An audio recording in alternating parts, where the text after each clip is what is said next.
Welcome back to Bombastic Nation and Ting and Ting and Ting. Back with another vibe for you, alright, man? Hey, have you ever wondered what people ate back in the day, like medieval times, even Victorian times, just back in the day, what did people eat? I mean, today, everything is preserved, mass production and thing, you know what I mean? And they tell people eat healthy, but you can't afford to eat healthy really because you need stuff that lasts when you're a peasant, when you're poor, and so we have it sort of lucky because we have all this preserved stuff, which is I try not to eat as much of that as possible. But in medieval times, when they didn't have all the modern amenities, like the fridge and all of that stuff to preserve stuff, what did they eat? Especially being poor. I mean, back in the day, having a toilet was a luxury. So then, what did they eat? This one we're gonna watch here is called "What Medieval Peasants Really Ate in a Day." And the thing about this is, we might go here, but these times the way things are going, maybe some of the things they did, we might learn from it, and we could eat. So let's go ahead and YouTube and simmer and see if we could learn something from the past. Medieval peasants didn't exactly have it easy. Aside from the endless wars, the abject poverty, and the occasional plague, they had to get by on a relatively meager diet. But just what did they actually rustle up for dinner? Here's what medieval peasants really ate in a day. Here's a question. How does anyone actually know what peasants ate in the medieval era? After all, it's not like peasants were keeping detailed records of their daily lives. In fact, it's been estimated that even in the later years of the Middle Ages, only around 10% of men and 1% of women were literate. And those that were literate weren't really writing about their breakfast, lunch, or dinner, so researchers have had to get creative. For example, in 2019, a study published in the Journal of Archaeological Science took samples of medieval pottery from West Conton, Northamptonshire, and analyzed the residue left inside. The molecular analysis allowed them to put together a picture of what was cooked inside. What did they find? Well, the staples were meat, mostly sheep and cattle, as well as cabbage stews cooked in the pots over an open hearth. There were also a lot of dairy products, which the study notes were affectionately referred to as white meats of the poor. A few years ago, English Heritage followed a reenactor as she made a traditional medieval stew, and it'll actually look pretty familiar to 21st century cooks. Meat was first browned over an open fire, then transferred to a large dish. Carrots, onions, and any other available veg were added, as well as a little cider. It was sometimes seasoned with whatever herbs could be foraged, then barley was added too, a staple grain in peasant diets. That was then left to cook over an open fire or a hearth. Doesn't sound so awful, does it? It's important to know that there wasn't just one kind of peasant. Now that was kind of cool because we kind of still do that. Poor people in on the islands and then in like other countries and stuff. Uh, the stew you fry it down and you add your seasoning and you compromise. You're not going to eat your escargot or escargot or whatever they call it. We're not going to eat the fancy stuff. You know what I'm saying? But in our own exotic way, it's fancy. You know what I mean? And that's kind of cool. So we're eating pretty much the same thing. For example, while many lived in small villages or on farms, as you might expect, others lived in large cities. And according to Radford University anthropology professor Cassidy Yoder, where you lived made a huge difference when it came to what you were eating.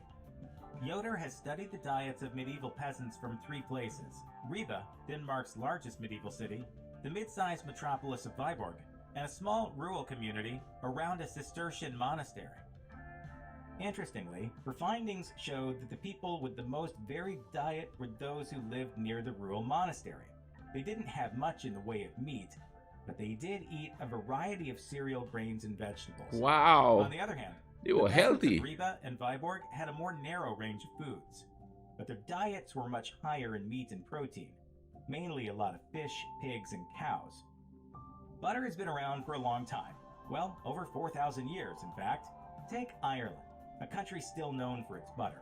Before refrigeration, the ancient Irish had a massive dairy industry and stored butter in containers buried in Wow. bogs. Surviving samples have been found dating back to 1700 BC and can even still be edible if you're brave enough. You must not partake of the sacred butter that was gifted to the gods of yore. Fast forward to the Middle Ages, and butter was still extremely important to every social class. While it was a treat for some, it was a necessity for others, as it helped stave off malnutrition.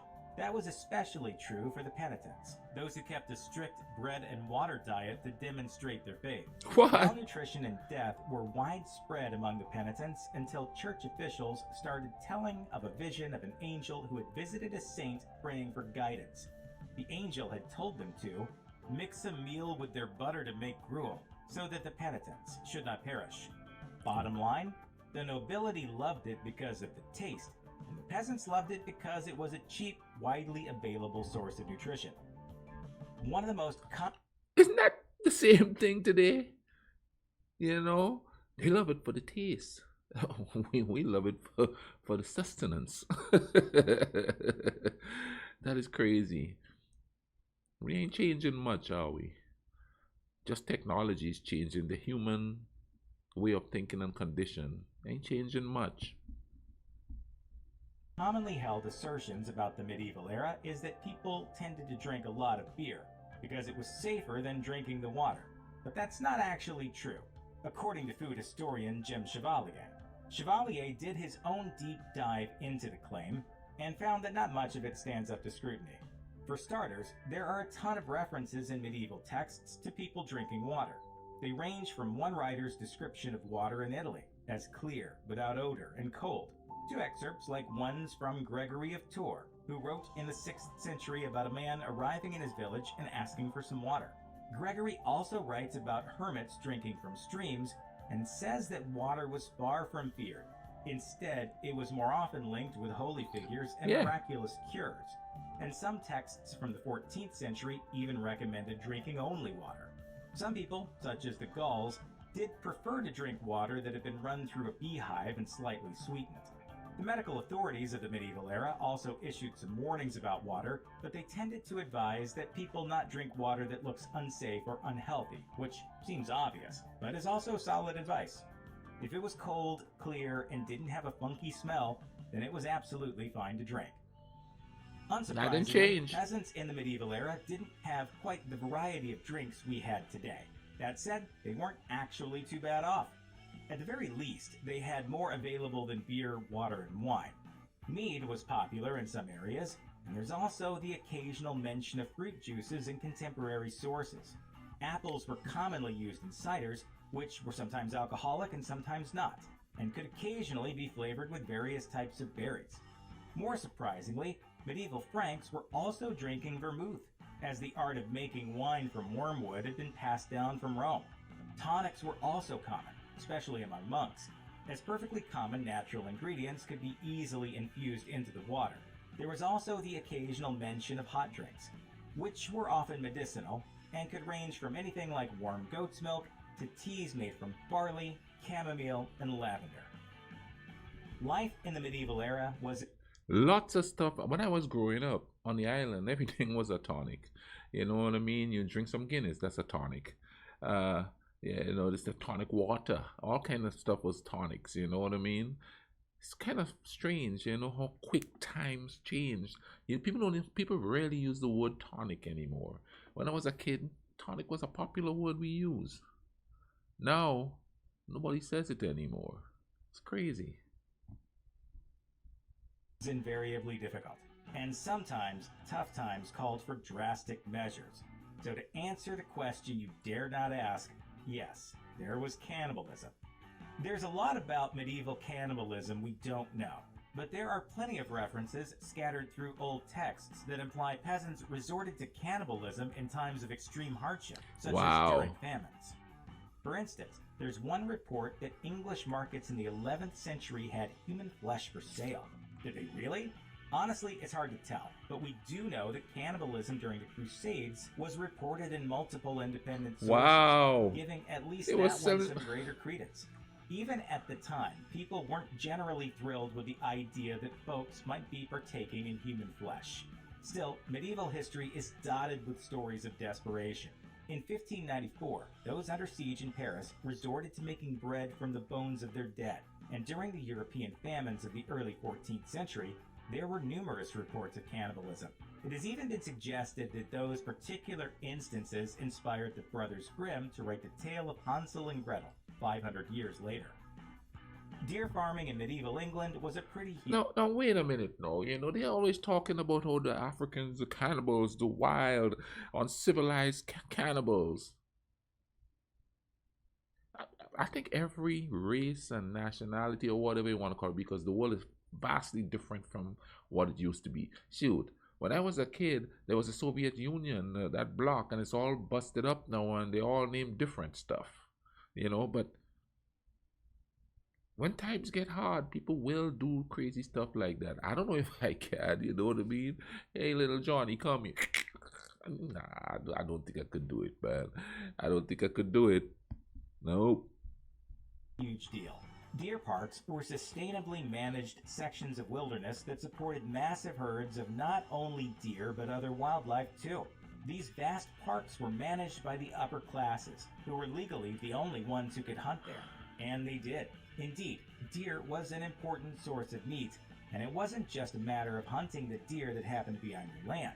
It was an entire industry, and had a lot in common with sheep or cattle farming. That said, venison was supposed to be reserved for that same upper class and their guests. Anyone who broke that law could find themselves quickly repressed. Ah, now we see the violence inherent in the system. Shut up! Oh, come and see the violence inherent in the system! Help, help, I'm being repressed! But that doesn't mean the rules actually stopped people from eating deer themselves. Evidence of poaching has certainly been uncovered, like the cesspit uncovered in northern England in 2008. Wow. Excavation of this pit uncovered more than 100 bones, all belonging to fallow deer and dating back to the 15th century.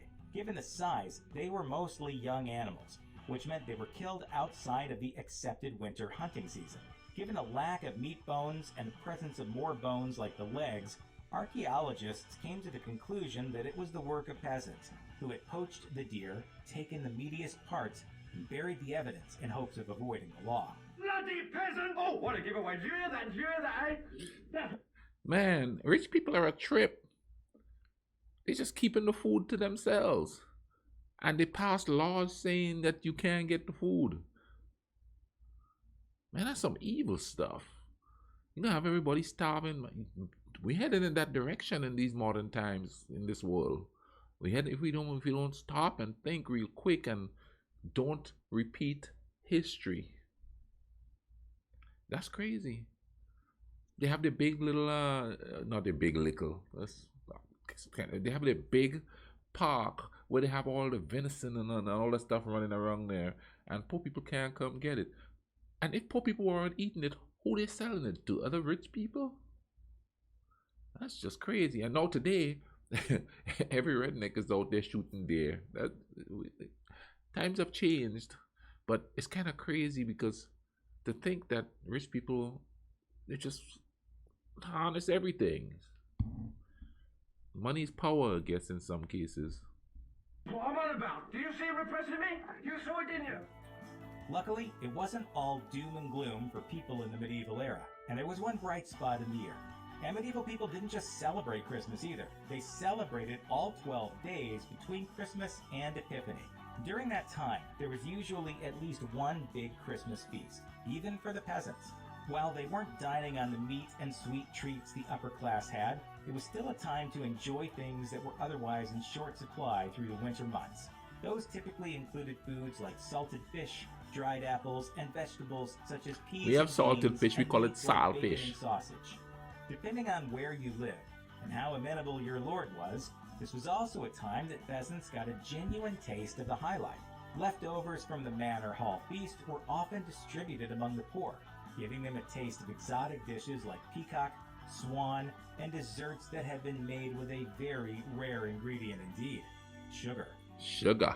As Historic Royal Palaces tells us, there's a popular belief that during the medieval era, spices were often used to mask the smell and taste of rotten meat. Makes sense, right? But it's not true. See, there's one big flaw in that tale.